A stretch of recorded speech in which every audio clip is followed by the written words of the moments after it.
My name is Amy, and I turned 30 this year. Currently, I'm working in sales at an apparel brand, living a busy but fulfilling life. Today is our college reunion. Now that we're all around 30, everyone has taken their own path. Some are busy with work like me, others are married, and some even have kids. It's been years since we've all been able to gather like this. Amy? As I enter the venue, a friend spots me and waves, calling out. The gathering had already started, and my friends were huddled together drinking. Hey, you must be tired. Work's been busy, huh? Thanks, yeah. And wow, so many people turned up. We toast and catch up, sharing recent news and reminiscing. Long time no see, Amy. Turning around to the voice behind me, there was Estella, who used to be in the same club as me. It's been a while. She was always cute and charming, very popular, and I don't recall ever seeing her without a boyfriend. I'm engaged now. Really? Congratulations. Looking at her left ring finger, I saw a large diamond sparkling. A bit surprised by the ring, I expressed my congratulations, and she smiled. What about you? Not married yet? Not yet. I'm not in a hurry. Oh, that's so sad. I could tell the friend next to me was getting irritated by her words, but I subtly kept my emotions in check. It didn't bother me, and I didn't want to spoil the reunion with negativity. I'm enjoying my work for now. But you're already 30, right? The other sighed, knowing what was coming. She had always been like this since college. Always wanting to feel superior to others, looking down on them. My husband is super elite, you know? Look, he wanted me to have this ring. That's great for you. You were so pretty and popular in college. Maybe it's true what they say about beautiful women being too picky and missing out on marriage. I never intended that. The ultimate happiness for a woman is to marry a wonderful husband, but maybe you'll never have that chance. She laughed mockingly, looking at me. Should I introduce you to a man? You must be lonely. I'm fine. I'm just too busy with work to think about marriage. Are you just pretending? You probably need someone else to make it happen for you. She left the place triumphantly, saying she would contact me again. I felt a wave of exhaustion, and my friends around me expressed their concern. She hasn't changed at all. Always wanting to be better than others, never listening. Yeah. What will you do if she contacts you about introducing a man? It's a joke, right? She's too busy for that. Even if she does, I'll decline. At that moment, I was optimistically thinking that being engaged, she must be busy herself. But the very next day, she started sending me messages to introduce men. Of course, I refused every time. Dealing with that was a hassle in itself. One day, after finishing work and stepping outside the office... Amy? What? Waiting in front of the office was her. Seriously? You only ever send refusals, so I waited here. You haven't even been replying lately. What kind of men do I prefer? What's wrong with the guys she's been trying to set me up with? These questions had become increasingly persistent recently. If I showed any preferences, I'd probably be accused of being too picky at 30, so responding had become a burden. I get it now. What do you get?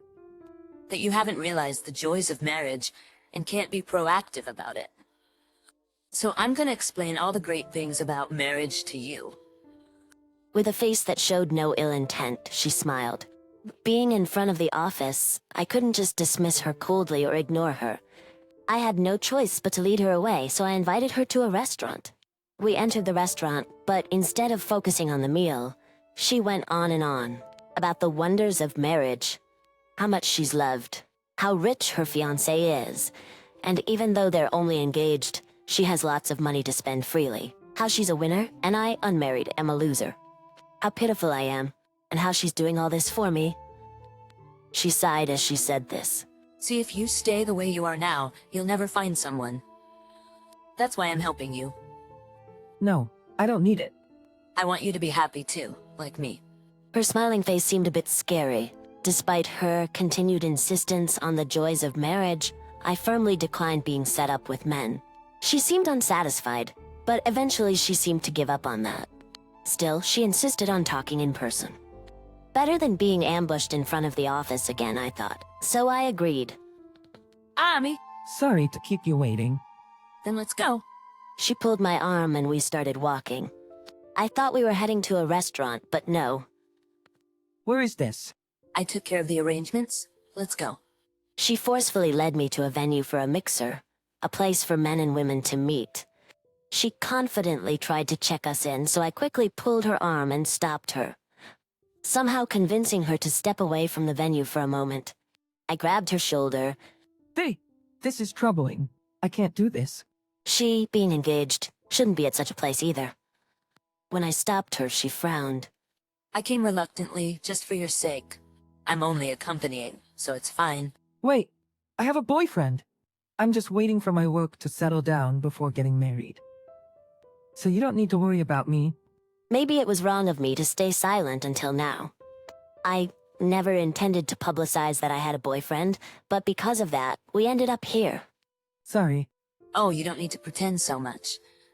Excuse me? If you hate parties that much, let's go home today. That's why you're still single. She laughed and left. I just didn't know what to do anymore. Good work today? It's late again. Looking at my watch, it's already past 11 p.m.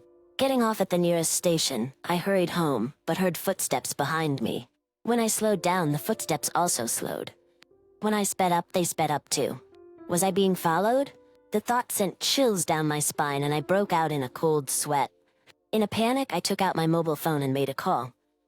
As the ringing continued, I prayed for a quick answer, but then someone grabbed my shoulder from behind. Amy, right? I turned around in fear to see a smiling man. A stranger I didn't recognize. How did he know my name? You must be mistaken. What's wrong? We've been messaging each other every day, haven't we? I've been waiting for you at the nearest station. The man said, smiling. I was too confused and scared to even speak, having no idea what he was talking about. Then, Amy! I heard a hurried voice calling my name. Turning around, there was my boyfriend Dennis, running towards me with his mobile phone to his ear. In surprise, I looked at my phone and saw it was still on a call. I must have left it on after dialing. Dennis, Sorry I'm late. He had been waiting for me at home, but when he got my call and sensed something was wrong, he rushed out to find me. I faced the bewildered stranger with, Dennis. Excuse me, this is my girlfriend. But how do you know her? As I stood there scared and Dennis guarded, the man seemed confused. I claim to have met you on a dating app. I don't use those. I firmly denied it. Could you show us the messages if you have any? The man showed his phone, and sure enough, there were messages under my name. But they weren't from me. Even Dennis, looking over my shoulder, could tell. Looking over my shoulder, I could tell. However, the photo registered on the app was indeed mine. A deep sense of fear overcame me. Who would impersonate me and why? Then it hit me there was one person I could think of. I explained to the man that the messages were not from me. Realizing our obvious distress and wariness, he seemed to understand and left. He hadn't intended to act like a stalker. I was too busy to meet easily. I often returned home late, and that if he waited at my nearest station, he might get to meet me. He was led to believe these messages by the impersonator. I called the person who came to mind, and she answered immediately. Estella, Hi, Amy, what's up? I need to confirm something. Yes? You haven't been impersonating me and messaging men on a dating app, have you? I hoped I was wrong, but she just laughed off my question. Why? How did you know? I was planning a surprise for you once I found the right person. Price? She said she was messaging on the dating app on my behalf, as I'm too reserved and lazy to do it myself. Her complete lack of malice in doing so was what made it even more terrifying. Please just stop. It's none of your business. But you must be feeling so pitiful. Surely you want to be like me. She seemed genuinely convinced of this. She's really crazy. My boyfriend, who had been listening to the call, muttered in disbelief. Sorry for dragging you into this. No, it's fine. He was relieved that I wasn't alone when this happened. But what should I do? I never expected someone to be this unreasonable. The fact that she seemed so innocuous made it even more problematic. Why is she so obsessed with you? I think it's because she liked a guy I dated back in college. I heard about it long after we broke up. But why would she do this now? If she resented me, wouldn't she want me to stay single forever? She's engaged and supposedly happy about to marry a wealthy guy. Then maybe you should start investigating these things. Maybe you should start investigating these things. What? Look, He showed me the screen. It was the home page of the dating app we had seen earlier. Click here for profiles earning over $100,000. Screening required. It led to another app. and what was the name of that party? He asked, searching the name on my phone. I knew it. It was also for people earning over $100,000, meaning she was trying to set me up with earning less than her. Such a devious tactic. I blurted out. I know this might not be the right time to say this. Yeah, As I was stressing out, he turned to face me, looking serious. And a bit nervous, making me nervous too. How about we get married? His unexpected proposal took me by surprise. married? I've been thinking about it for a while, but you were busy with work. Now might be the right time. Getting married might stop her obsession. It would put an end to her unwarranted meddling and setting up random meetups. But using you like that, and getting married for such a reason, I want to be used by you. I'm also seizing this opportunity. Maybe this timing will get you to marry me. He said with a shy smile. A month later, I called her. Amy, what's up today? I wanted to talk and thank you. Walking together, she tilted her head in confusion. Ben? For what? Here, everyone's already gathered. Everyone? Leaving the bewildered Estella behind, I entered the restaurant. Everyone had already gathered. Sorry for making you wait. You could have started without me. We couldn't start without the guest of honor. I thanked my friends and took a glass from them, handing one to Estella too. Guest of honor? Congratulations on your marriage. Congrats. Everyone raised their glasses and started to drink. Only Estella was confused about what was happening. Maybe I had been a bit cruel. I've decided to get married. What? She was shocked. At that time, you registered me on that app without my permission. That dangerous mistake. My boyfriend said he couldn't leave me alone after that. It was also the right time as my work was settling down. I showed her the engagement ring we had picked out together. I'm sorry I didn't explain properly earlier, but I didn't think you'd believe me if I just told you. That's why I decided to invite her here. She trembled, falling silent. Amy, well done? Dennis? Then my boyfriend arrived. He had been invited as it was a celebration of our engagement. Nice to meet you. I'm Ami's fiancé. We've been living together for a while. Thanks for giving us the push towards marriage. He smiled, perhaps a bit too pointedly. I nudged him with my elbow to calm him down. You've been living together? Yes, he's been supporting me since I was studying for the bar exam. To kindness, he works. Getting plenty of support. Plenty of support from you. Bar exam. Yes, I'm a lawyer. And your salary is? Well, it's decent. He was confident. But Estella showed us her engagement ring. it's a coincidence. I'm marrying a lawyer, too. She seemed upset that I was happy, but didn't want to admit defeat. I didn't like her sudden marriage announcement. I could sense her feelings. Oh, a fellow lawyer? Which firm? He asked. It's on the business card. She fumbled for her card, flustered. He checked it and frowned. Never heard of this firm. Just like he did with the app and party incident, he quickly searched on his phone. Oh, it's not here. The search only brought up similar but different names. And also, He continued. lawyers get a registration number when they become one, and in this state, it's usually 7 digits. This card has 10 digits, so this number doesn't exist. You must be kidding me. No, I'm clearly not. He replied calmly. No, that can't be true. I've always been on dates at the top floor restaurant of a hotel, enjoying full-course meals, and I even received 100 roses on my birthday. This ring is a 2-carat diamond, after all. She frantically called her supposed fiancé.